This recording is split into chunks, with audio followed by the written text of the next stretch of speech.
नमस्ते, welcome to our class of Vedic mathematics. आज की क्लास में हम वैदिक मैथमेटिक्स के कुछ सूत्रों के बारे में जानेंगे, उसका इंट्रोडक्शन लेंगे कि एक्चुअल में वैदिक मैथमेटिक्स होती क्या है। तो चलिए आज की क्लास को स्टार्ट करते हैं। तो क्लास स्टार्ट करने से पहले देखिए, जो सबसे पहले हमारा जो आज का टॉपिक है वैदिक मैथमेटिक्स, उसके बारे में हमें जानकारी होना जरूरी है, आवश्यक है। तो वैदिक मैथमेटिक्स का अर्थ क्या होता है? देखिए, वैदिक मैथमेटिक्स ना ही कोई तरीका है, कोई टूल है या कोई अलग से सब्जेक्ट है, विषय है। ये एक तरीका है, ये एक ऐसी मैथडोलॉजी है जो कि विद टाइम इवॉल्व हुई है और इसका श्रेय जाता है वैदिक मैथमेटिक्स के जो जनक माने जाते हैं, उनका श्रेय जाता है कि इन्होंने इस पद्धति को दिया है, इस मैथडोलॉजी को दिया है, वे है श्री भारतीय कृष्णन तीर्थ। ये थे हमारे दक्षिण भारत के एक बहुत ही विद्वान थे। एक दक्षिण भारत से, साउथ इंडिया से एक विद्वान थे जिन्होंने अपनी प्रारंभिक और लगभग सभी पढ़ाई जो है वो भारत में ही खत्म की और इन्होंने पढ़ते पढ़ते धीरे धीरे करके एक ऐसे सूत्र, एक ऐसे मेथड को जन्म दिया, एक ऐसे मेथड को डेवलप किया जो कि हमारे आमतौर डेली की जो मैथमेटिक्स है, जो गणित है, उसको आसान करता है। अब देखिए, हम जब भी मैथ्स करते हैं, अगर लेट्स से कि मैं कहीं शॉपिंग करने गई हूँ और वहां पर जाकर मुझे कुछ सामान खरीदना है और एक ही सामान को मैंने ज्यादा क्वांटिटी में खरीदा है। लेट्स से मैंने, सपोज करते हैं मैं कुछ फल लेने गई हूँ और फल मैंने केला लिया है, बनाना, और एक बनाना जो है वो कितना है, लेट्स से कि वो 80 रुपए दर्जन के हिसाब से मुझे मिल रहा है। अब मुझे लेने हैं टोटल 8 दर्जन। तो हम क्या करेंगे यहाँ पर, यहाँ हम गणित के कुछ सूत्रों का प्रयोग करेंगे जिसका हम नाम देते हैं गुणन यानी मल्टीप्लाई, है ना। अब देखिए, एक जो दर्जन केला है उसका प्राइस जो होगा वो 80 रुपए होगा, है ना। और सपोज करिए कि मुझे 5 दर्जन केले खरीदने हैं, 5 दर्जन केले मुझे खरीदने हैं, तो यहाँ पर मैं मैथ्स का प्रयोग करूंगी। तो जनरली आम भाषा में हम क्या करते हैं कि या तो मुझे इसका टोटल प्राइस निकालने के लिए क्या करना पड़ेगा, या तो मैं बार बार प्रैक्टिस में हूँ कि मैं बिल्कुल मेरे दिमाग में ये छपा हुआ है कि 80, एक दर्जन जो है वो 80 रुपए के आते हैं, तो 5 दर्जन कितने के आएंगे। या तो फिर मैं क्या करूंगी, जनरली जो आमतौर पर इंसान करते हैं वो दिमाग में कैलकुलेट करते हैं। तो ये दिमाग में कैलकुलेट करने का ही तरीका जो होता है वो हमें वैदिक मैथ सिखाती है, वैदिक गणित सिखाती है। तो ऐसे बहुत सारे सूत्र हैं, जैसे हमने कहा भारतीय कृष्णन तीर्थ जी ने इस पद्धति को इजाद किया था, इस मेथड को दिया था, इस मैथडोलॉजी को दिया। इतने सालों की प्रैक्टिस के बाद उन्होंने इन तरीकों को जन्म दिया, इन तरीकों को बनाया, इजाद किया। तो उससे हमें कुछ ना कुछ सीखने के लिए हम आज के जो सेशंस हम ले रहे हैं इनके बारे में जानेंगे। तो चलिए आज की कक्षा को आगे बढ़ाते हैं। तो जैसे हमने कहा है, जो हमारे जनक हैं वैदिक गणित के, भारतीय कृष्णन तीर्थ जी, उन्होंने इस पद्धति को इजाद किया और उन्होंने ही कई सूत्र दिए। तो जब वैदिक गणित की बात आती है, वैदिक गणित की बात आती है, तो उसमें टोटल 16 सूत्रों के बारे में कहा गया है, जिनके बारे में हम आगे भी जानेंगे, जिनके नाम भी हम जानेंगे, जिनकी पद्धति भी हम जानेंगे, प्रक्रिया जानेंगे, इनको कहा किस तरीके से लगाया जाता है। जैसे एकाधिकेन पूर्णेन का तरीका, मेथड है, ये कहाँ प्रयोग होता है। एक न्यूनेन पूर्वेन, ये तरीका होता है। ऐसे बहुत सारी पद्धतियां हैं, 16 सूत्र है और 13 उप सूत्र है जो कि वैदिक गणित का भाग है। और इन्हीं को जानने से हमारी जो वैदिक मैथमेटिक्स है, इसको जानने से हमारी एवरीडे लाइफ, डेली की, प्रतिदिन की जितनी भी मैथमेटिक्स से रिलेटेड चीजें हैं, वे हम अपने हिसाब से अपने दिमाग में जल्दी से जल्दी सॉल्व कर सकते हैं। तो चलिए, हमारे लिए जानना क्यों जरूरी है। हर इंसान, कोई भी, चाहे वो बड़ा, चाहे वो किसी भी उम्र का है, वो किसी भी जगह काम करता है, पढ़ाई करता है, कहीं ना कहीं वो अछूता, गणित से कभी अछूता नहीं रहता। हम चाहे बाजार जाए, हम कहीं भी जाए, ये गणित हमेशा हमारे आसपास रहती है। और अच्छा रहेगा कि हमारे पास ऐसी पद्धतियां हमारे दिमाग में हो, हमें आती हो, जो इन सब चीजों से डील करने का हमें एक आसान तरीका दे। तो वैदिक गणित, वैदिक मैथमेटिक्स ऐसा ही एक तरीका है। तो चलिए, उससे पहले हम जरा ये समझ लेते हैं कि हमारी ये जो डिजिट्स होते हैं, डिजिट्स क्या होते हैं। देखिए, नंबर्स के बारे में हम सभी जानते हैं कि नंबर क्या होते हैं। मैंने बोला सपोज 18, इसके अलावा 20, 200, 400, 800, 2024, ये सभी हमारे गणित के क्या है, नंबर्स हैं। लेकिन ये नंबर जो होते हैं ये कुछ अंकों से मिलके बने होते हैं, और आप सबको पता है कि अंकों की संख्या गणित में कुल 10 होती है। और वो कौन सी होती है, देखिए शुरुआत होती है सबसे छोटे अंक से, जो कि होता है 0, 0। उसके अलावा 1, 2, 3, 4, 5, 6, 7, 8 और 9। ये कुछ अंक हैं, ये अंक होते हैं जिनसे गणित के सभी नंबर जो होते हैं वो बनते हैं।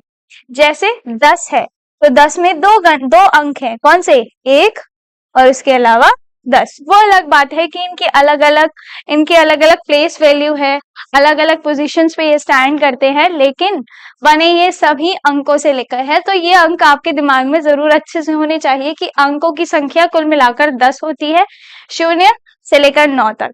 और इसके अलावा वैदिक मैथ्स पढ़ते समय हमारे पास एक और जानकारी होना बहुत जरूरी है, जो कि है बेस नंबर्स की, यानी आधार संख्याओं की जानकारी। अब वो क्या होता है, देखिए 0 यानी 0 से लेकर 9 तक तो सभी संख्याएं होती है। 9 के बाद कौन सी संख्या आती है, 10। उसके बाद देखिए 9 के बाद हमारी कौन सी संख्या आती है, 10। उसके बाद 11, फिर 12। ऐसे बढ़ते बढ़ते हमारी जो काउंटिंग है, हमारे जो नंबर्स हैं वो बढ़ते रहते हैं। लेकिन ये हमारे जो संख्याएं हैं, ये जो संख्या होती है, नंबर्स होते हैं, उनमें क्या होता है, अंकों का प्रयोग होता है। अब यहाँ पर वैदिक मैथ्स में आपके पास बेस नंबर्स यानी आधार संख्याओं की एक बहुत इंपॉर्टेंट कॉन्सेप्ट होता है जो आपके दिमाग में होना चाहिए। तो बेस नंबर्स क्या होते हैं, एक के आगे 0 की संख्या लगती चली जाए वो बेस नंबर बन जाता है। तो सबसे छोटा बेस नंबर क्या होगा, 1 के आगे 1 0 यानी 10। ये सबसे छोटा बेस नंबर हुआ, यानी सबसे छोटी आधार संख्या हुई। इससे बड़ा बेस नंबर अगर हम बोले तो 1 के आगे कितने शून्य लगा दीजिए, 2 शून्य। तो ये दूसरा बेस नंबर तैयार हुआ, यानी 100 दूसरा बेस नंबर है। ऐसे ही 1000, 10,000, 1,00,000, इसके अलावा 10,00,000, 1 करोड़, 10 करोड़ इत्यादि आदि आदि, हमारे ये सभी हमारे बेस नंबर्स होते हैं, यानी कि आधार संख्या होती है। और गणित में स्पेशली वैदिक मैथमेटिक्स में इनका बहुत बड़ा रोल प्ले होता है, क्योंकि जैसे हमने कहा कि यहाँ पर 16 सूत्रों के बारे में हम जानकारी लेते हैं। वैदिक मैथ्स में, वैदिक गणित में 16 सूत्रों के बारे में बताया गया है। उन 16 सूत्रों में कहीं ना कहीं इन आधार संख्याओं का प्रयोग होता है। तो इन्हें आपको दिमाग में रखना है कि आधार संख्या क्या होती है, 10, 100, इसके अलावा 1000, 10,000 इत्यादि, ये सभी क्या होती है, हमारी आधार संख्या यानी बेस नंबर्स होते हैं। चलिए बढ़े आगे। अब देखिए आज का जो हम छोटा सा टॉपिक लेने वाले हैं वो है हमारा मैजिक नंबर 9, यानी हमारा जो अंक है 9। कहने को तो ये अंकों में सबसे बड़ा अंक होता है, लेकिन ये जो नंबर है इसकी अलग ही वैदिक मैथमेटिक्स में इसकी एक अलग ही पहचान है। क्योंकि जैसे हम अगर बात करें 9 की, ये क्या करता है, ये जब हम इसे प्लस करते हैं, जब हम इसे मल्टीप्लाई करते हैं यानी गुणा करते हैं, माइनस करते हैं या भाग करते हैं, ये सब चीजें जब भी हम 9 के साथ करते हैं तो यहाँ पर एक बहुत अच्छी पद्धति का प्रयोग होता है, जिसके बारे में हम आगे भी जानेंगे। पर आइए सबसे पहले ये समझते हैं कि 9 को हम मैजिक नंबर क्यों कहते हैं। उदाहरण के साथ समझते हैं। सपोज कीजिए मेरे पास कोई संख्या है 35, ठीक है। अब 35 एक 2 डिजिट नंबर है ना। अब अगर मुझे इसमें 9 को ऐड करना है, यानी उसे जोड़ना है, 9 को घटाना है, 9 से गुणा करना है या 9 से भाग करना होता है, उसके लिए भी एक छोटी सी ट्रिक मैं आज आपको बताने वाली हूँ। तो शुरुआत करते हैं सबसे पहले जोड़ने से। तो अगर मुझे इसमें 9 जोड़ना है तो एक तरीका क्या है कि हम डायरेक्टली इसको ऐड करें। 5 + 9 gives us 14, 14 का 4 कैरी बाय 1, 3 + 1 4। ये तरीका हमारा ट्रेडिशनल तरीका है कि ज्यादातर हम इसी तरीके से ऐड करते हैं। लेकिन वैदिक मैथमेटिक्स के थ्रू हम इसको भी आसान तरीके से कर सकते हैं। अब देखिए 9 हमारा जो संख्या है, 9 की क्लोजेस्ट, उसके सबसे पास वाला बेस नंबर क्या है, सोचिए। 9 से 9 के जस्ट बाद वाला नंबर 10, उसके सबसे पास वाला बेस नंबर है ना। तो 9 की जो सबसे पास वाली बेस नंबर है वो है 10। 9 और 10 में कितना डिफरेंस है, देखिए 9 जो है वो 10 से कितना कम है, 1 अंक, है ना। तो इसका अर्थ क्या है कि अगर मैं 10 में से 1 को माइनस कर दूं, 1 उसमें से घटा दूं, तो हमारे पास 9 आ जाता है ना। उसी तरीके से यहाँ पर भी हमें ये जो पद्धति है वो हम यहाँ प्रयोग करेंगे। कैसे, देखिए हमारे पास नंबर क्या था सबसे पहले, 35, है ना, और मुझे इसमें 9 ऐड करना है। तो इस तरीके को ना अपनाते हुए मैं क्या कर सकती हूँ, दिमाग में कैसे सॉल्व कर सकते हैं, देखिए 35, 9 को हम क्या सोच सकते हैं, 9 का अर्थ हुआ 10 में से 1 कम कर दो। तो चलिए अब आसान हुआ ना, देखिए समझने की कोशिश कीजिए। 35 में अगर हम 10 जोड़ देंगे तो 35 में 10 तुरंत जोड़ के हम बता सकते हैं 35 प्लस 10 हुआ 45, यानी 45 और यहाँ पे से इसमें मुझे 1 कम करना है, तो 45 माइनस 1, 45 में से 1 गया 44, तो 44 मेरा तुरंत आंसर आ गया। अब देखिए मुझे आपको समझाने में थोड़ा समय लग रहा है, इसलिए मेथड थोड़ा सा लंबा लग रहा है, लेकिन जब आप इसे अपने दिमाग में कैलकुलेट करेंगे तो ये बहुत ही आसानी से क्विकली आंसर आता है। अब अगर मैं आपको बोलूं कि नंबर, अब दूसरा आपके पास नंबर है 84, 84, अब इसमें 9 ऐड करिए। तो 9 कैसे ऐड करेंगे, 9 डायरेक्टली ऐड हमें करने की जरूरत नहीं है। देखिए हमारे पास नंबर क्या है 84, 84 प्लस 10 कीजिए 94, 94 में से 1 कम कर दीजिए 93। तो अब हमारे पास अगर मुझे इसे 9 ऐड करना है तो मेरे पास संख्या क्या आई 93, बिना कैलकुलेट करे। इसी तरीके से हम यहाँ पर सब्ट्रैक्ट भी कर सकते हैं, समझे। तो ये है हमारी पहली मैथमेटिक्स की पहला आज के सेशन का पहला सूत्र, जो कि है मैजिक नंबर 9, है ना, आसान तरीका। ऐसे ही हम बाकी नंबर्स को भी कर सकते हैं, बट उसके लिए हम किसी और सेशन में बात करेंगे, किसी और सेशन में डिस्कस करेंगे। तो ये तो थी बात हमारी एडिशन की, चलिए बढ़ते हैं सब्ट्रैक्शन की तरफ। अब देखिए अगर मुझे सेम नंबर, जैसे अभी हमने 35 लिया था, तो 35 से ही 35 ही लेते हैं, और 35 में से अभी जैसे हमने 9 इसमें जोड़ा था, अब इसमें से 9 घटा देते हैं। तो तरीका वही रहेगा, बस आपको अब क्या करना है कि इसको ट्रेडिशनल तरीके से करने के बजाय हमें क्या करना होता है, सीधा सीधा हम क्या करेंगे, देखिए 9 का मतलब यही है 10 में से 1 कम करना। पिछली जब हम पहले जोड़ रहे थे तो हमने पहले 10 जोड़ा और फिर 1 घटा दिया। अब आपको यहाँ पर से उल्टा करना है। क्या करेंगे, जब भी हमें 9 घटाना होगा तो उसमें से 10 घटा देंगे जो संख्या हमारे पास होगी, और उसमें 1 जोड़ देंगे। इस प्रकार से हम 9 को लेके आएंगे। अब देखिए हम क्या कर रहे हैं, अगर हम यहाँ पर तुरंत सॉल्व करें तो 35 में से 9 गए तो हमारा संख्या बचेगी 26। ये तो हमने आसान ट्रेडिशनल तरीके से सब्ट्रैक्ट करके किया कि 5 तो नहीं जाएगा, यहाँ पर बनेगा 15, 15 में से 9 गए 6, और 3 की जगह रह गया 2, तो 2 की जगह 26 आ गया। ये तो हमारा ट्रेडिशनल तरीका है, लेकिन हम यहाँ पर कैसे करेंगे, ट्रिक के थ्रू। देखिए नंबर हमारा क्या है 35। अब हमने क्या बोला कि हम जब 9 सब्ट्रैक्ट करेंगे तो हम 9 की जगह 10 सब्ट्रैक्ट करेंगे, और उसके बाद एक संख्या ऐड कर देंगे, जोड़ देंगे। तो 35 में से 10 आप आराम से माइनस कर सकते हैं। 35 में से 10 गए तो क्या बचा 25, और 25 में 1 ऐड कर देंगे तो क्या बना हमारा 26। आया ना जल्दी से आंसर। इसी तरीके से हम किसी भी संख्या को 9 से प्लस कर सकते हैं, माइनस कर सकते हैं, बड़ा आसान मेथड है। चलिए एक और करते हैं, एक और संख्या लेते हैं। अब हम बात करते हैं लेट्स से 77, 77। अब इसमें से हमें 9 को सब्ट्रैक्ट करना है, तो चलिए जल्दी से जो हमने मेथड सीखा है उसकी हेल्प से करते हैं। हमें क्या करना है, 77 में से सबसे पहले 10 को माइनस करना है, तो 77 माइनस 10 कितना हुआ 67, 67, और उसमें हमें क्या करना है, ऐड 1 करना है। तो 67 प्लस 1 68, तो हमारा उत्तर कितना आया 68, है ना आसान। अब एक और जल्दी से एक छोटी सी और ट्रिक बताती हूँ। देखिए अब जिस प्रकार हमारा नंबर था 77, हमें इसमें 9 ऐड करना है या 9 सब्ट्रैक्ट करना है, उस दोनों की ट्रिक्स आपको बताती हूँ। तो हम क्या करते हैं, जब भी 9 की संख्या को ऐड करते हैं तो इस नंबर में से एक अंक माइनस कर देते हैं, सब्ट्रैक्ट कर देते हैं, इससे पहले वाला अंक लिख देते हैं। तो ये नंबर हमारा क्या बना 6, 7 से पहले वाला अंक 6, ये जो हमारा नंबर है, यहाँ वाला नंबर, रुकिए देखिए, हम क्या करेंगे, जब 9 को ऐड करेंगे तो ये दो नंबर हुए ना, देखिए इनकी डिजिट, इनकी प्लेस वैल्यू क्या हुई, ये हुआ वंस और ये हुआ टेंस। तो जब हमें इसमें 9 ऐड करना है, तो 9 ऐड करने का मतलब है हमें संख्या आगे बढ़ानी है।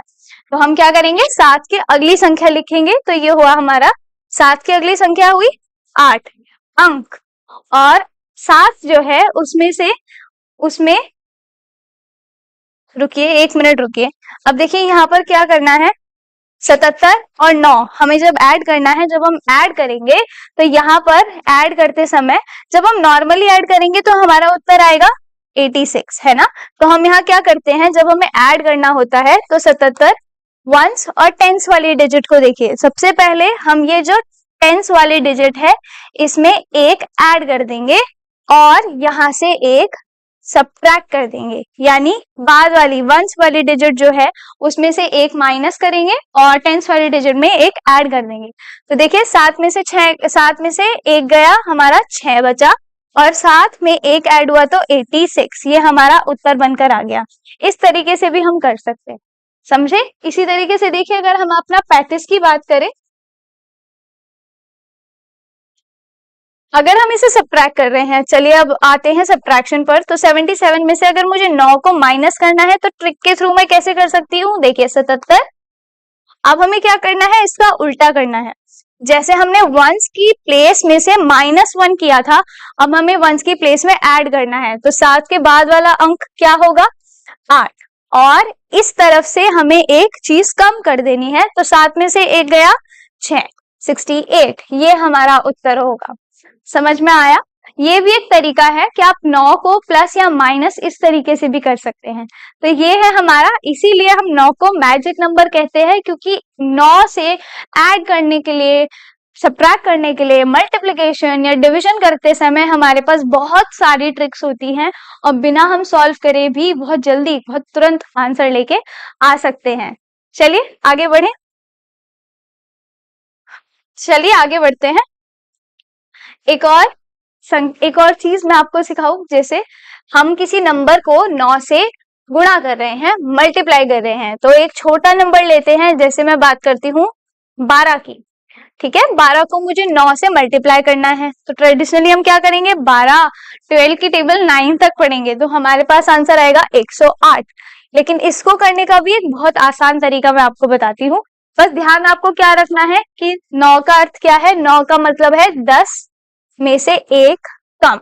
तो जब हम इन्हें मल्टीप्लाई करते हैं तो क्या करते हैं, देखिए जिस प्रकार से मुझे 12 को मल्टीप्लाई करना है 9 से, तो 9 की जगह में हमें क्या रखना है, 10 - 1 रखना है। रखिए, चलिए, तो ये हुआ हमारा 12 इंटू 9 की जगह पर 10 - 1 रखते हैं।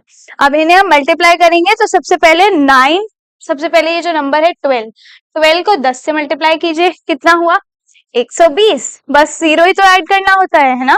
और 12 इंटू 1 करेंगे तो -12। अब हमें इनमें से माइनस करना है, तो 0 में से अब अगेन हम माइनस करेंगे, सब्ट्रैक्ट करेंगे, तो ये हो जाएगा 8, 2 में से 1 गया, यहाँ क्योंकि 1 बचा, 1 में से 1 गया 0, और ये 108, ये हमारा उत्तर तुरंत आया 108। और विश्वास कीजिए, मुझे जब भी 9 से मल्टीप्लाई करना होता है तो मैं दिमाग में 9 की टेबल नहीं पढ़ती उस नंबर पे, इसी तरीके से मैं भी सॉल्व करती हूँ। हमें क्या करना है, सबसे पहले 10, उस नंबर को 10 से मल्टीप्लाई करिए, यानी उसके पीछे 0 ऐड करिए, और उसी सेम संख्या को जो 10 गुना हमने किया है उससे सब्ट्रैक्ट कर दीजिए। एक और बार देखिए, मेरे कहने का तात्पर्य ये है कि अगर मैं बात करूं, अब थोड़ा बड़ा नंबर लेते हैं, जैसे 25 ले लें, 25 को हमें 9 से मल्टीप्लाई करना है, तो हमें क्या करना पड़ेगा, 10 - 1, यानी पहले इस नंबर को 10 से गुना कीजिए, सिंपल, उसके पीछे एक शून्य लगाइए, यानी 250 बना 250, और उसमें से 25 जो हमारा ओरिजिनल नंबर है उसे सब्ट्रैक्ट कर दिए, करिए, तो 0 - 5 gives us 5, 5 में से 3 गए तो हमारा 2 बचा, और यहाँ पर 2 में से 2 ही बचा, तो हमारे नंबर क्या आया, 225। ये हमारा उत्तर है। और विश्वास कीजिए, जब आप इस मेथड को करने लगेंगे, अपनाने लगेंगे, तो मल्टीप्लाई से जल्दी आपका आंसर आएगा। तो ये हमारा एक और तरीका है। इसी तरीके से हम डिवाइड भी कर सकते हैं, डिवाइड करने का भी यही सेम कुछ ऐसा ही तरीका होता है। बट चलिए एक और बार प्रैक्टिस करते हैं एक और नंबर के साथ। अब हमने 25 लिया है, इससे बड़ा नंबर लेते हैं। चलिए अब बात करते हैं 88। लेट्स से हमारे पास 88 नंबर है, मुझे इसे 9 से मल्टीप्लाई करना है, तो क्या करेंगे, मल्टीप्लाई करने के बजाय 8 80 बस इसके पीछे 0 लगाइए और सेम नंबर को सब्ट्रैक्ट कर दीजिए। तो 0 में से 8 गया 2, देन 17 में से 8 गया 9, देन 7 792। उत्तर हमारा कितना आया? और मल्टीप्लिकेशन से ज्यादा जल्दी हमारा उत्तर आया, आंसर आया। तो है ना आसान तरीका, इस तरीके को जरूर अपनाइए एंड ट्रस्ट मी, इस तरीके को अपना के आप अपनी एवरीडे लाइफ में बहुत ज्यादा क्विकली कैलकुलेशंस कर सकते हैं। ना ही केवल बड़ों के लिए, बच्चों के लिए ये चीजें सबके लिए कारगर है। तो चलिए आज की कक्षा को यहीं पर अंत करते हैं। कल हम मिलेंगे सेम टाइम पर 2:30 बजे और सीखेंगे गणित के कुछ और सूत्रों के बारे में, वैदिक मैथमेटिक्स के कुछ और सूत्रों के बारे में। अगर आपकी कोई समस्या है, कोई क्वेरी है, तो आप नीचे कमेंट्स में छोड़ सकते हैं। हम as soon as possible comments का रिप्लाई करने की कोशिश करेंगे। तो चलिए आज का सत्र, आज का सेशन यहीं पर समाप्त करते हैं, इस उम्मीद के साथ कि आप कल भी सेम समय पर, इसी समय पर हमसे जुड़ेंगे। नमस्ते।